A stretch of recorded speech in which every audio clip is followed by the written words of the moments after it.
Assalamualaikum warahmatullahi wabarakatuh. Halo semuanya, kembali lagi di video perkuliahan biopsikologi, di mana pada video ini kita akan membahas topik yang sangat fundamental, yaitu mengenai struktur dan fungsi sel saraf atau neuron. Di mana neuron ini seperti yang sudah kita pelajari di video sebelumnya, neuron merupakan unit dasar dari sistem saraf kita. Nah, pada pokok bahasan hari ini kita akan membahas yaitu terkait dengan struktur dasar dari neuron, kemudian fungsi utama neuron, jenis-jenis neuron, dan bagaimana impuls saraf itu dikirimkan, serta mekanisme sinapsis dan juga neurotransmitter. Sama-sama kita. Baiklah, pada kali ini kita akan mempelajari mengenai neuron, yaitu mengenai struktur dan fungsi dari sel saraf tersebut. Nah, pada pokok pembahasan yang akan kita bahas yaitu mengenai struktur dasar neuron, fungsi utama neuron, jenis-jenis neuron, dan juga proses konduksi impuls saraf, serta mekanisme sinapsis dan neurotransmitter. Pengertian dari neuron itu sendiri, seperti yang sudah kita ketahui ya, bahwa neuron itu adalah sel khusus yang berada pada sistem saraf. Fungsinya adalah menerima, memproses, dan mengirimkan informasi melalui sinyal listrik atau disebut juga dengan impuls saraf maupun sinyal kimia atau kita kenal dengan istilah neurotransmitter. Di mana neuron ini karena dikenal sebagai unit fungsional dasar dari sistem saraf, semua aktivitas mental berkaitan dengan neuron, baik itu perilaku dan juga proses fisiologis terkait otak, semuanya berawal dari aktivitas neuron tersebut.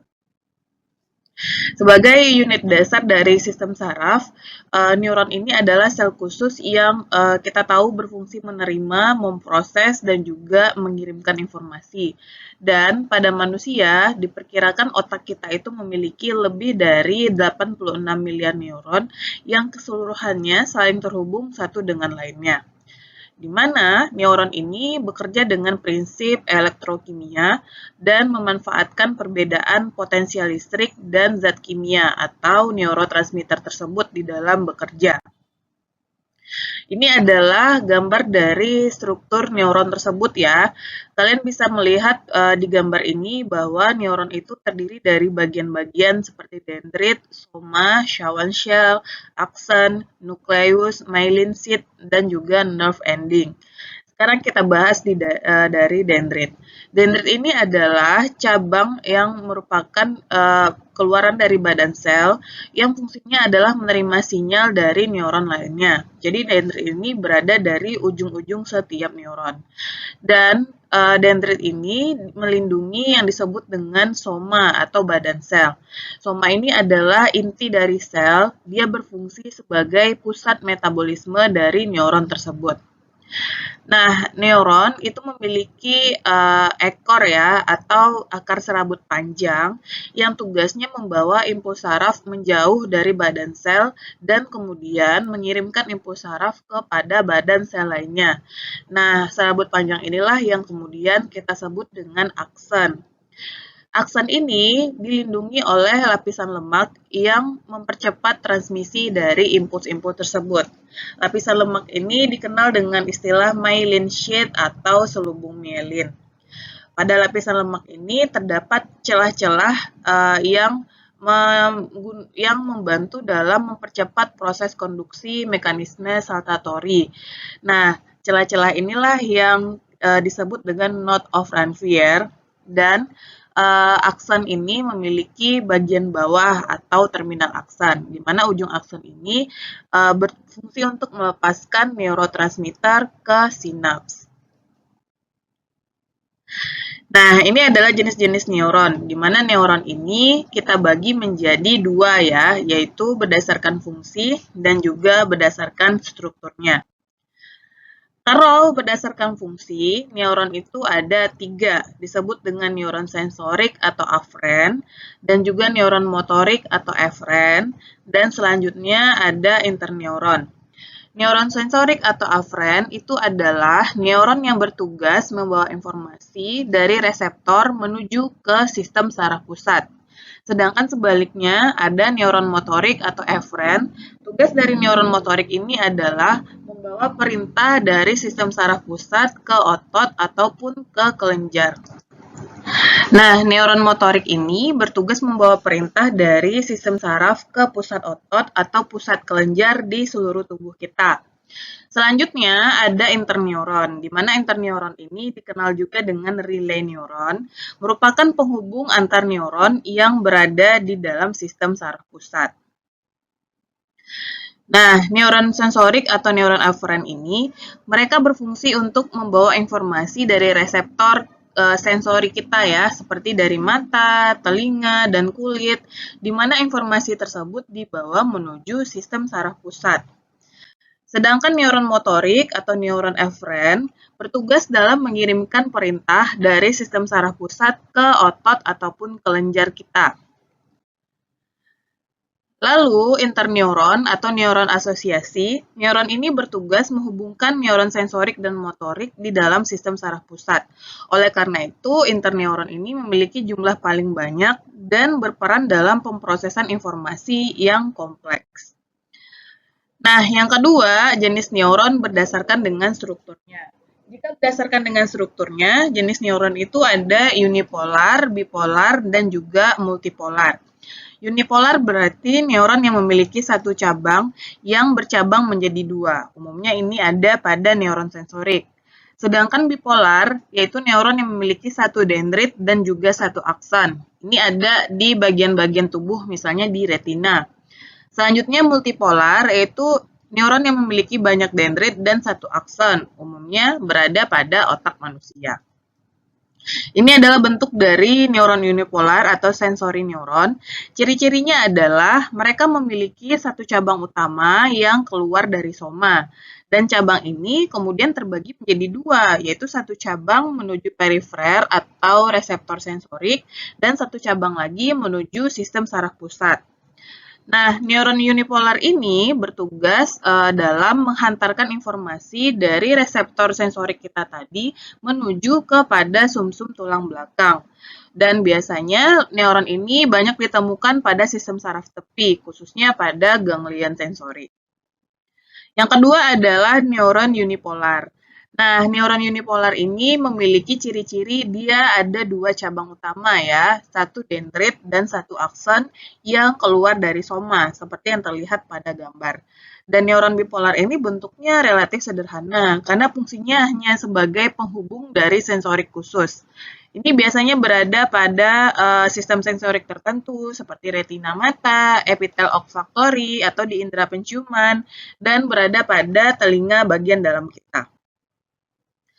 Lalu ada yang disebut dengan neuron multipolar, di mana neuron multipolar ini memiliki satu akson dan banyak dendrit, di mana bentuk dari neuron ini paling umum berada di sistem saraf pusat, karena fungsinya tadi ya sebagai integrasi informasi antara satu neuron dengan neuron yang lain.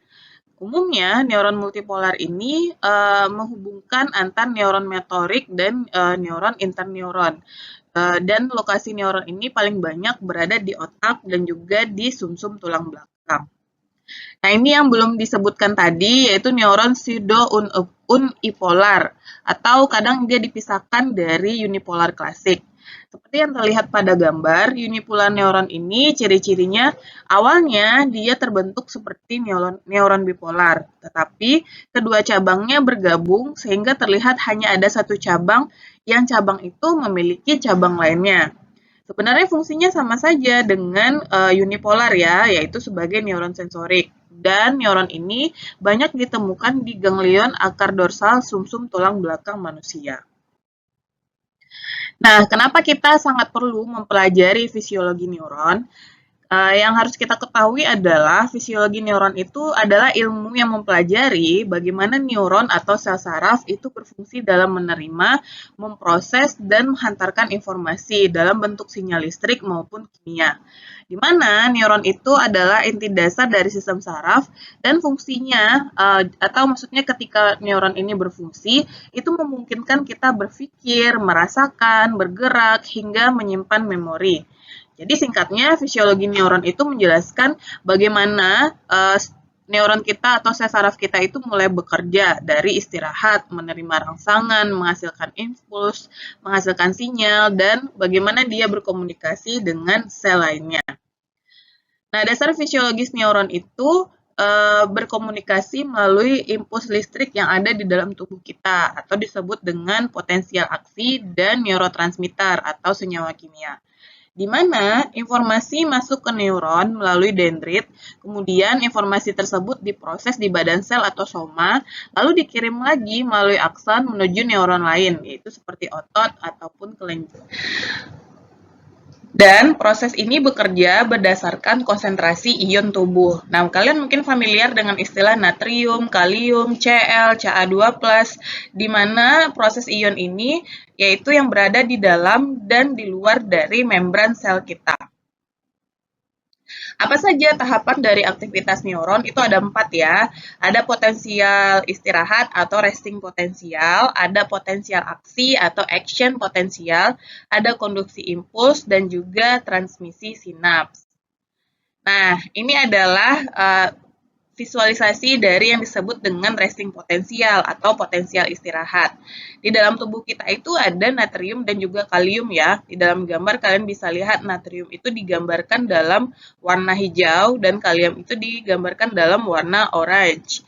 Nah, sel-sel yang di luar itu mereka akan menghasilkan lebih banyak natrium dibandingkan kalium, sehingga pada saat ini berlangsung ada terjadi yang namanya net positive charge.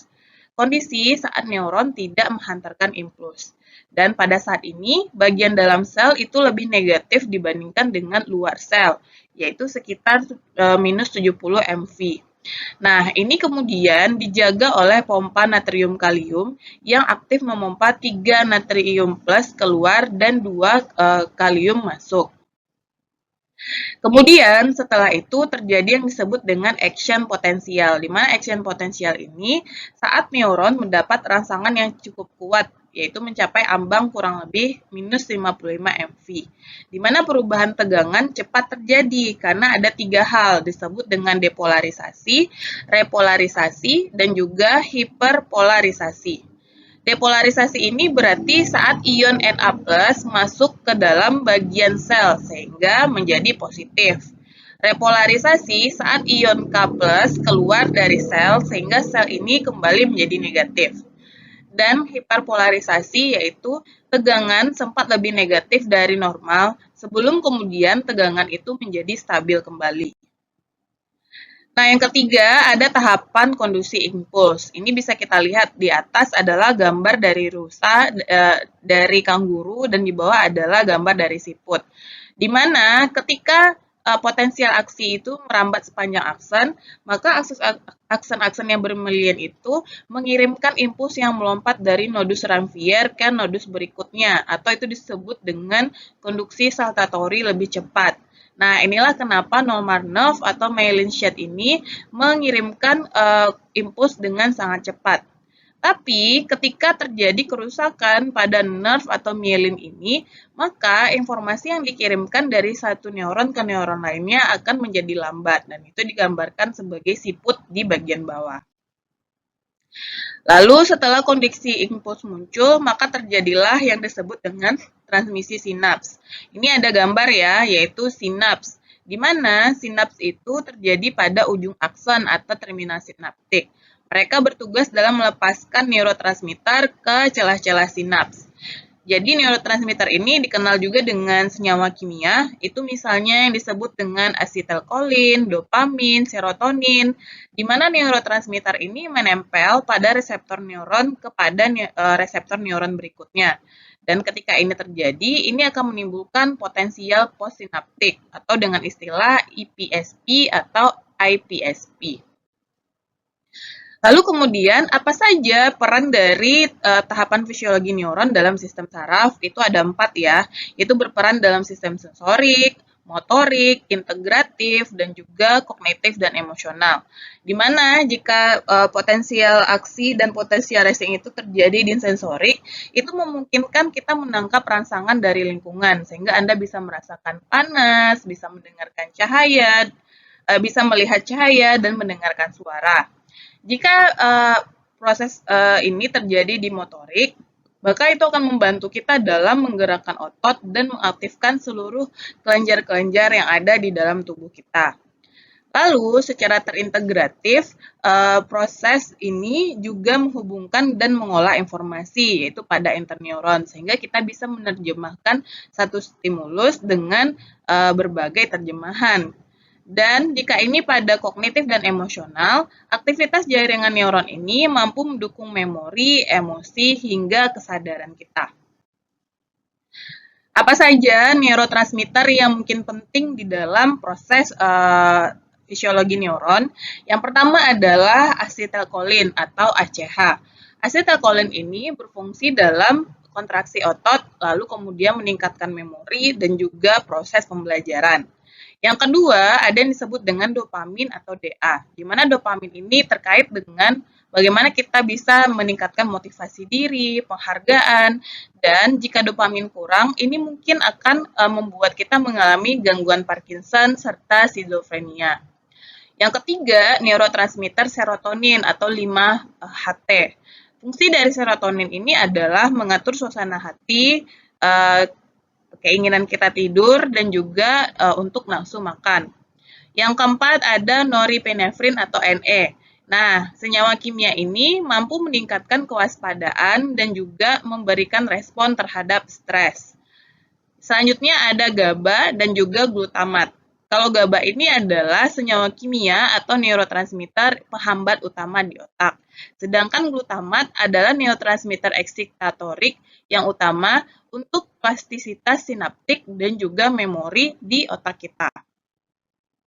Jika neurotransmitter itu tidak ada atau tidak dihasilkan oleh otak, maka akan memunculkan berbagai gangguan psikologis dan juga neurologis. Misalnya, pada penyakit Parkinson, kerusakan neuron dopamin energik ya, sehingga pada saat itu gangguan-gangguan Parkinson mungkin akan dialami oleh individu.